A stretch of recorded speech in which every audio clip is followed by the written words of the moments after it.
मनुष्य की सबसे बड़ी दुर्बलता क्या होती है? सोचिए। धन, प्रेम, अहंकार। मनुष्य की सबसे बड़ी दुर्बलता होती है उसके रहस्य। चाहे आप कितने भी शक्तिशाली क्यों ना हो, कितने भी प्रबल क्यों ना हो, परंतु आपके रहस्य आपके नाश की चाबी होती है। इसलिए यदि प्रबल रहना है, शक्तिशाली रहना है, समर्थ रहना है, तो अपने रहस्य को किसी को भी ना बताएं, ना मित्र को और ना ही शत्रु को, क्योंकि समय पड़ने पर कब कौन शत्रु बन जाए ये कहना संभव नहीं। विभीषण को रावण के अमृत कुंड के बारे में ज्ञान था, इसीलिए प्रभु श्री राम रावण का वध करने में सफल हो सकें।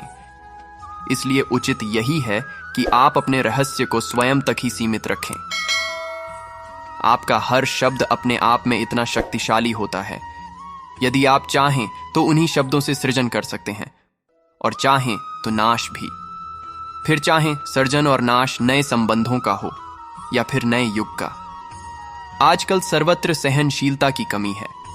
बात बात पर लोग झगड़ जाते हैं, विवाद पर उतारू हो जाते हैं।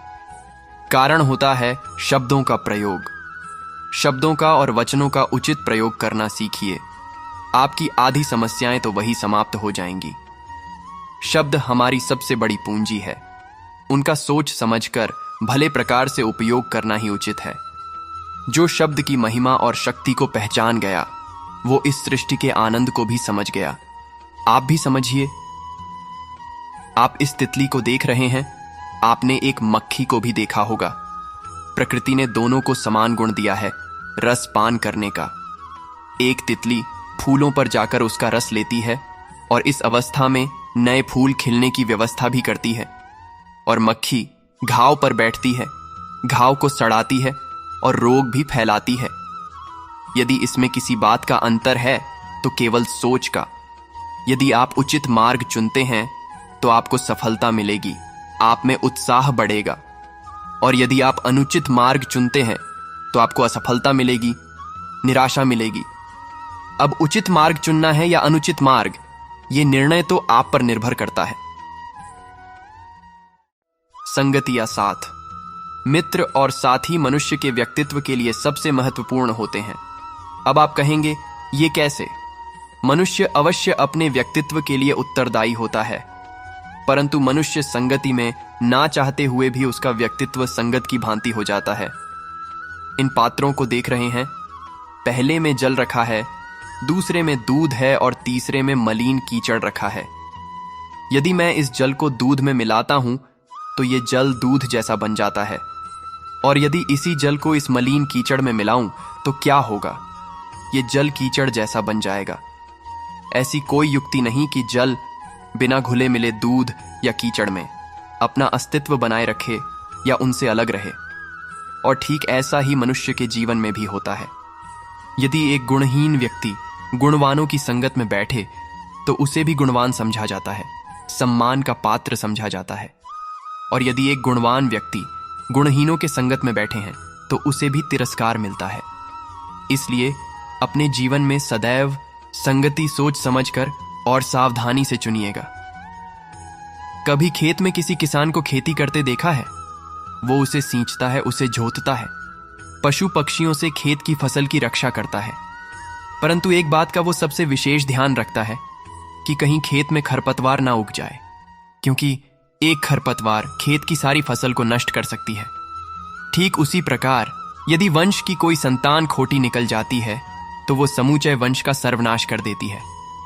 इसीलिए संतान के लालन पालन में विशेष ध्यान देना आवश्यक होता है, क्योंकि संतान वो फसल होती है जो वंश के आने वाले समय को महान बना सकती है या फिर वंश का पतन भी कर सकती है।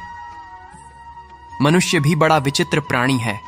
अपनों से नीचे के स्तर के लोगों को वो तुच्छ दृष्टि से देखता है, उनका उपहास उड़ाता है, उनसे बार बार कहता है कि तुम्हारा कुछ नहीं हो सकता, तुम भविष्य में कुछ नहीं कर पाओगे। जब मनुष्य के पास धन संपत्ति मान होता है तब वो दूसरों का आदर नहीं करता, परंतु वो एक बात भूल जाता है कि उससे भी अधिक शक्तिशाली कोई अस्तित्व में है, और वो है समय। समय अपना चक्र कब बदलेगा ये कोई नहीं जानता। समय अपनी करवट कब लेगा ये कोई नहीं जानता। कोयला भी समय के साथ साथ हीरे में परिवर्तित हो जाता है, इसलिए जीवन में कभी भी किसी का भी उपहास नहीं उड़ाना चाहिए। देख रहे हैं इसे, ये रेत है। कहा जाता है कि इसे आप मुट्ठी में बंद करके नहीं रख सकते। क्यों? क्या इसका स्वभाव ही ऐसा है, या हमारे हाथों में इतनी सक्षम शक्ति नहीं कि इसे मुट्ठी में बंद करके रख सके? या फिर इसका स्वरूप ही ऐसा है कि यह फिसल ही जाएगी? कदाचित इसीलिए कहा जाता है कि आप रेत को मुट्ठी में बंद करके नहीं रख सकते। परंतु मैं आपसे कहता हूं कि आप रेत को मुट्ठी में बंद करके रख सकते हैं। कैसे? इसका उत्तर है, यदि आपके हाथों में पसीना हो तो आप रेत को अपनी मुट्ठी में जकड़ सकते हो। और पसीना कैसे आता है? परिश्रम से। तो यदि आप परिश्रम से निकले पसीने से रेत को मुट्ठी में बंद कर सकते हो, तो ऐसा क्या है जो आप जीवन में परिश्रम से पा नहीं सकते? मान, सम्मान, धन, संपत्ति, बल, ये सब परिश्रम का ही तो उत्पाद है। विचार कीजिएगा, हम कौन हैं? हमारा अस्तित्व क्या है? हम क्या हैं और क्या बन सकते हैं? यह बड़ा विचित्र प्रश्न है, परंतु उतना ही महत्वपूर्ण भी। मनुष्य सदा अपने वर्तमान प्रारब्ध के लिए अपने अतीत को उत्तरदायी ठहराता है, अपने जन्म को, अपने परिवार को उत्तरदायी ठहराता है। परंतु तनिक सोचिए, एक कमल जो कीचड़ में खिलता है, वही कमल भगवान की मूरत पर शोभित होता है। एक कोयला जिसे कोई भी शीघ्र नहीं छूना चाहता, परंतु वही कोयला धरा का ताप और दबाव सहकर हीरे में परिवर्तित हो जाता है, और वही हीरा मस्तक पर सुशोभित होता है। तो इन उदाहरणों का निष्कर्ष क्या है? इन उदाहरणों का यह निष्कर्ष है कि इससे कोई फर्क नहीं पड़ता कि आपने कहां जन्म लिया। आपके कर्म आपका स्तर निर्धारित करते हैं। हमने कहा जन्म लिया, यह हमारे नियंत्रण में नहीं था, परंतु अपने जीवन की अंतिम सांस हम कहां लेंगे, यह अवश्य हमारे नियंत्रण में हो सकता है। तो कर्म कीजिए, सब उसी पे निर्धारित है। मनुष्य सदा भला बुरा, खरा खोटा, सत्य असत्य की बातें करता है। सत्य को अच्छा मानता है और असत्य को बुरा। परंतु क्या आपने कभी यह सोचा है कि प्रत्येक वस्तु, प्रत्येक भाव का एक महत्व होता है? दोनों ही एक दूसरे के पूरक होते हैं। यदि काला रंग नहीं होगा तो क्या श्वेत रंग की आभा का अनुभव होगा?